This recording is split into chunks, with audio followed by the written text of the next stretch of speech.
Hello, folks. So this is Sarracenia Northwest clone called Vigorous. I purchased this about 2 months ago, and being a Vigorous clone, it wasn't growing that fast. So I've decided to check out what was causing this low growth. So initially, I was going to just keep the plant in this soil that they had it in, which was very porous. Now I do notice some roots over here, and I thought, why don't I just go ahead and start excavating the plant from the root. So here I am gently removing the soil. Now I'm not sure if the camera can pick it up, but there is a discoloration where my thumb is. And if you focus on the lower corner towards the heel of my palm, there is some discoloration. At this point, I can smell the decomposition that you normally smell, kind of like heavy ammonia. And if you have plants sitting constantly in water, and let's say you pick up the pot and smell the bottom of the pot where the drainage holes are, you will smell that anaerobic decomposition smell. So I still notice the discoloration at the lower portion near the base of my palm. So I decided, okay, let's go ahead and slowly excavate this. And at this point, the smell got stronger. So I'm thinking this is probably the problem spot that is causing the plant to not grow efficiently. So as I'm excavating, the smell seems to be getting stronger at this point. And I'm not sure how big the root system is, so I'm just gently removing the soil a little bit at a time, and keeping focus on the discolored mass. And here I am, smelling it just to see if that in fact was the culprit, and it was. So now my goal is to remove all of the anaerobic material that is decomposing and probably not providing the best environment for the roots. Smelling it again, it's still there. So I just keep on removing the soil as delicately as I can, because remember, cephalotus roots are very brittle. So I don't want to end up having a plant accidentally tearing the roots out and then having to treat it as a cutting. Again, your nose is your best tool for this type of operation.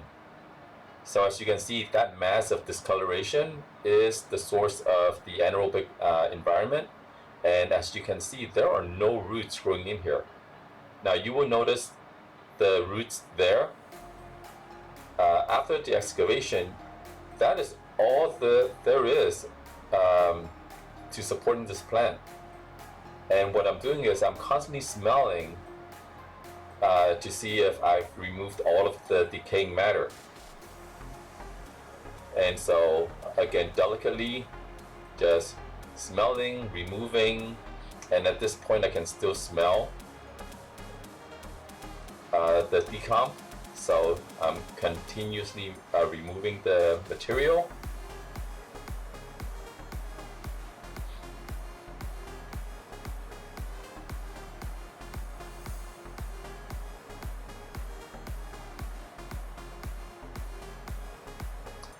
And here I am again smelling to see if I've removed everything. And as you can see, there's still discoloration in the soil, so it hasn't gone all away yet. So I am still removing the material, because once I transplant this plant into a new pot, I don't want any of that, that's just called diseased material, to be transplanted. So finally, I'm towards the end where I've almost, you can say I've removed all of the soil. And one more sniff. Yep, we're good. So now I'm going to prepare his new home, digging it out, measuring, and making sure that I do not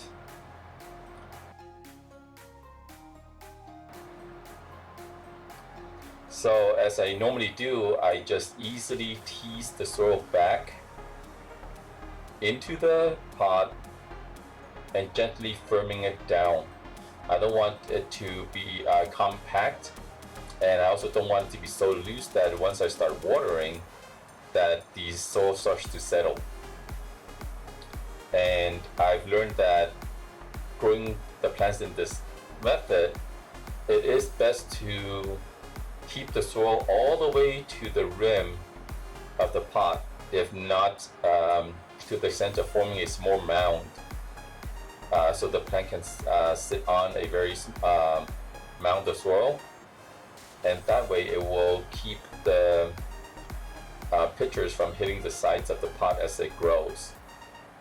So here I am filling the pitchers up with the dilute solution to finish the process. What I'm going to do is to give this plant a near 100% humidity because of the stress that it has to endure during the transplant, and we'll see where we go from there. So thank you all for watching. If you have any questions, post it in the comments and I'll answer as much as I can. Thank you all for watching and have a great day.